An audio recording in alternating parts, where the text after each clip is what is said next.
उन्होंने दवा बता दी, पर समस्या ये थी कि सेवा करे कौन।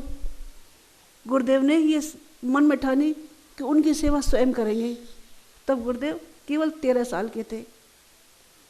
जब को हरिजन महिला के घर पहुंचे, जिसको निकाल के पेड़ के नीचे पटक दिया था घर वालों ने, सेवा करने लगे। उनके टट्टी पेशाब से सने कपड़े साफ करते रहे, हाथ से बना के भोजन कराते रहे, नहलाते धुलाते रहे, मरहम पट्टी कराते रहे। ये समय वो था जब अछूतों की सेवा तो दूर बात, उनको छूना भी गुनाह था। गुरुदेव ने अपनी जीवनी में लिखा है, अगर गुरु के प्रति निष्ठा और संकल्पों में शक्ति न रही होती तब तो हमारी नाव पल दो पल झकझोरे खा के डूब गई होती। घर वालों ने घर से बाहर निकाल दिया, जाति वालों ने जाति बहिष्कृत कर दिया, चबूतरे पे बाहर पड़े रहते थे अकेले। घर से कोई भी कभी कोई रोटी दे गया तो दे गया, नहीं दे गया तो नहीं दे गया, जो मिली उसी में से खुद का और सबको अर्जन कर महिला का उनका भोजन कराते रहे। 15 दिन तक ये सेवा चली।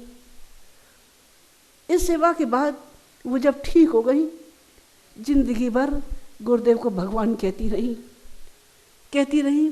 शबरी के जीवन में कैसे भगवान आए थे पता नहीं, पर मैंने तो साक्षात भगवान को देखा है इस जीवन में। इतना बड़ा मिशन जो आज खड़ा है वो परम पूज्य गुरुदेव व माता जी के प्यार का बनाया संसार है। 1926 के बाद जितने भी बसंत गुरुदेव के जीवन में आए वो सब ऐतिहासिक क्रांतिकारी की आए, चाहे वो साधना की पराकाष्ठा रही हो, चाहे सामाजिक जीवन की क्रांति हो, चाहे देश प्रेम की बलवेदी हो। एक सज्जन एक दिन गुरुदेव के पास में आए, कहने लगे, गुरुदेव आज तो बहुत बड़ा चमत्कार हो गया। क्या हो गया? बोले, हम रास्ते में आ रहे थे, जाने कैसे तांगे का घोड़ा बेधक गया और हम उसकी चपेट में आ गए और तांगा हमारे पैर पे से गुजरा, हमारे मुंह से एकदम निकला, गुरुदेव बचाइए। तांगा निकल गया, लेकिन हमने जब उठ के देखा तो हमारे कहीं खरोच भी नहीं थी। गुरुदेव कहने लगे, बेटा तुझे खरोच कैसे आ सकती है?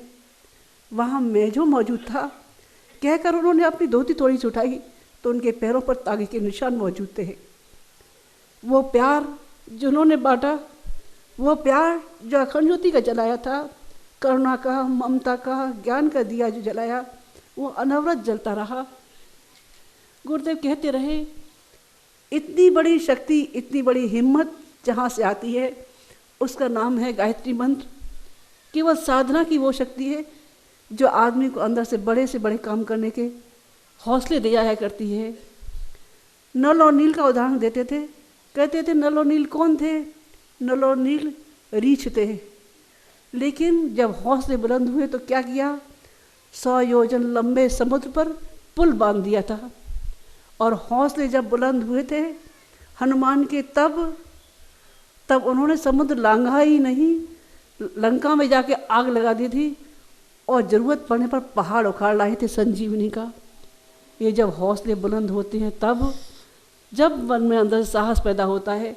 नेपोलियन अपने देश की आज़ादी के लिए लड़ाई लड़ रहा था, रास्ते में पर्वत खड़ा था, बर्फीला पहाड़। कहते थे नेपोलियन, हमें देशभक्ति के लिए ज़रूरत है, हट जाओ बीच में से। लेकिन पर्वत कहने लगा, अगर आपके अंदर इतनी हिम्मत है, इतनी ही ज़रूरत है तो हम अपना शीश नवाते हैं। और पर्वत ने शीश झुका दिया।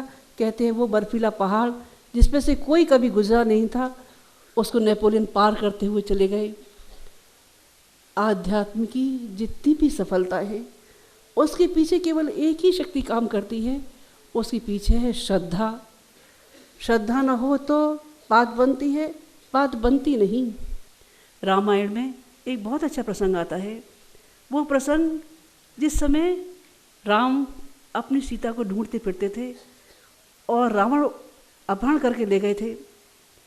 राम सीता के वियोग में जगह जगह आवाज़ देते थे, नदियों में, नालों में, तालाबों में, वृक्षों से पूछते थे, पहाड़ों से पूछते थे, आकाश से पूछते थे, धरती से पूछते थे, मेरी सीता कहाँ है? किसी ने मेरी सीता को देखा है क्या? हे आकाश, हे पृथ्वी, बता तो सही मेरी सीता कहाँ है? सीता सीता करके चिल्लाते रहते थे, लेकिन सीता कहीं मिलती थी? सीता कहीं मिलती नहीं थी। आज हमारी भी हालत राम की तरह से केवल मुंह में शब्द लिए अम्बे अम्बे माँ गायत्री पुकारती जाती है, लेकिन मिलती है कहीं सीता? कहीं मिलती नहीं। हमारी अंतरात्मा, हमारी जीवात्मा कहीं खो गई है हमसे, दूर चली गई है हमसे, जो मिलती नहीं। अगर मन में संकल्प रहे होते, अगर भगवान के प्रति सच्चा समर्पण रहा होता तो राम की तरह से मन में आवाज आई होती, निश्चरहीन करूँ मही, भुज उठाए प्रणकीन। दूसरों की सहायता के लिए और पीड़ित मानवता के लिए हुंकार भरी होती। आज का दिन बसंत का पावन दिन, बसंत उत्साह और उमंग का दिन है। जब अंदर से उत्साह आता है तब जीवन का कायाकल्प होता हुआ चला जाता है। एक नौजवान शादी के मंडप में खड़ा था, पंडित बोलते जा रहे थे, लड़का लड़की सावधान। लड़के ने सुना, ये शादी के मंडप में सावधान कैसा?